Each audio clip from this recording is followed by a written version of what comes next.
I used to react to horror movies on the Alter channel, but it turns out that some of the creators of those movies did not want people reacting to them. Even though they gave Alter permission to cover the content, they weren't giving me permission. So it got kind of hairy and I decided not to do it anymore. At any rate, it's been a long time since I had any live action stuff to react to. And this is an interesting spin on it. This one's by Nightmare Files. Make sure to subscribe to Nightmare Files. Subscribe to me if you like reaction videos. And let's get into Creepy True Car Breakdown story. This video has high quality live action visuals provided by the YouTube channel Dark Echoes. Dark Echoes. The link for this channel is provided in the description. I'll put mine in the description too, as well as Nightmare Files' channel and all of the good stuff, okay? Go subscribe to everybody. And let's do it. In 2004, I was an 18-year-old freshman attending state school 2 hours away from where I grew up. Okay. I might have had big plans to change the world, but I was still daddy's little girl, and I had a hard time cutting the cord. Sure. I ended up going home to visit my parents every couple of weeks, though. It was a boring drive, and I would listen to audiobooks to pass the time. Okay. That's how I discovered Stephen King's story collection, Skeleton Crew.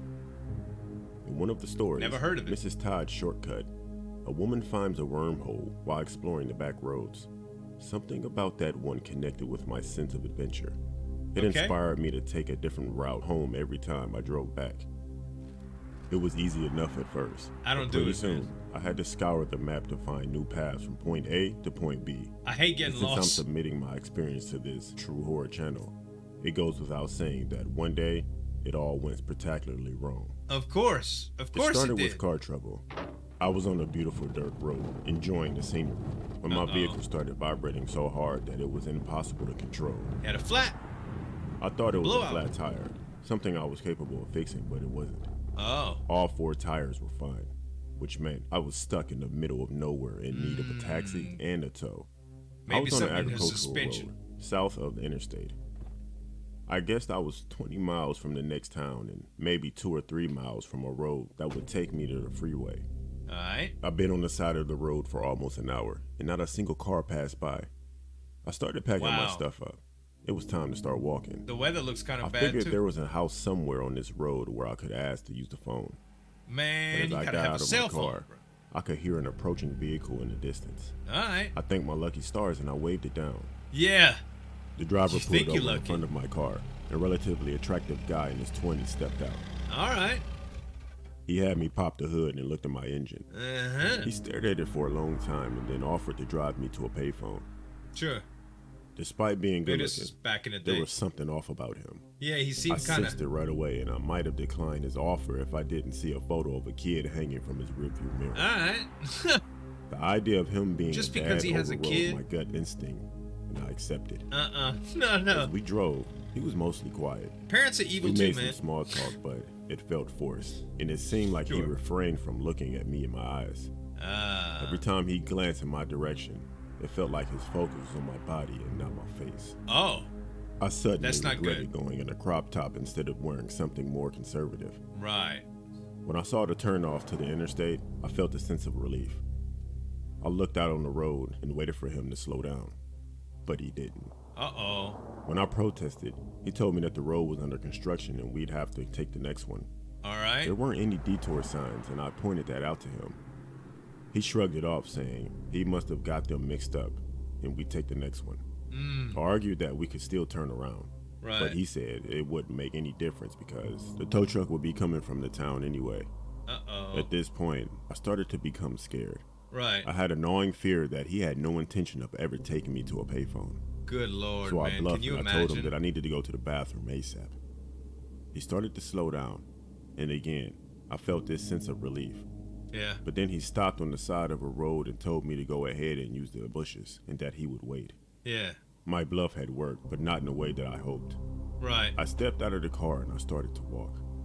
I was maybe 20 feet away when he called after me, telling me not to go too far because there were coyotes around. I walked around 20 feet to the top of a hill and caught a glimpse of a lake. It was massive, much bigger than it seemed on the map. I pretended to squat down and debated whether or not I should make a run for it. I was a swimmer back in high school. Yeah? And I felt confident that I You could think you're gonna outswim this swim guy across if the I could lake? make it to the water. And then I heard him, slowly creeping toward me. Yeah. He knew I wanted privacy. Oh, yet crap. Here he He was has like a trying to wire or sneak something. That was the decider. I sprang to my feet and I Go, sprinted baby, toward go! the lake as fast as I could. It must was have trying to caught do him by something surprise stupid. because I got off to a huge lead before him starting to run Good. after me. And I needed every single step. He was bigger and faster. Yep. Every time I glanced back, he was closer than the time Wow, man. before. I started to think that he would catch me, that my fate was sealed. And then the woods cleared, and I was at the shore. And once knee deep, I dove in. Woo! Can I you crossed imagine? him for a solid 100 meters before I dared to look back. He was still on the shore, Wow. watching me. I stopped swimming and treaded water for a few minutes and realized that he wasn't going anywhere. Nope. He was going to stand there and wait for me. I knew that if I didn't try to swim across, either hypothermia would set in or eventually I'd tire out and drown. Yep. Nightfall was quickly approaching. You gotta I go. tried swimming parallel to the shore to see what he would do. You just followed him. Yep. Step for stroke, keeping an eye on me for the entire time. God, can you It imagine, was bro? cat and mouse, and I was losing. And then at that exact moment, I heard the boat. In the distance, a fishing boat was headed out to deep water. Oh my The man gosh. chasing me obviously saw it as well because he made his move. He's He gonna got try a to decent drown jump her. on me before I started swimming for my And life. she's a lot The more 100-meter tired than lead he is quickly too. became 75, and then 50, and then 25 before he started to win, and I was able to pull away again. Wow. As the boat neared, I stopped swimming so I could wave and scream. It was a fisherman and his young son. They pulled me out of the water and I explained to them what had happened. We looked for the man, Wow. but he had disappeared into the dark of night. No sight, no Can sound. you imagine, Fisherman bro? was nice enough to call off his fishing trip and drop me off at the local police station. An officer took my statement while I waited for my dad to come pick me up. Jeez. I finally let my emotions take over and I bawled the entire time. I guess The so. man was never found, but I doubt too much effort went into finding him. After all, he hadn't committed any crimes. Right. I accepted the ride voluntarily. I Yeah. wasn't abducted, and since he never caught me, no battery or assault had occurred. I got one of those Nokia brick phones the next day. Yeah. My car got a new axle a few days later, and I eventually went back to driving home on a regular basis, but never on the back roads. Make sure you got that I sale. always took the interstate.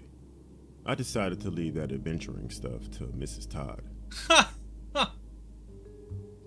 Bruh, this was really good, man. This was really good. Guys, make sure to subscribe to Nightmare Files. Subscribe to me if you like reaction videos too. Thanks so much for watching. As always, this is Zueljin signing off. We'll see you next time.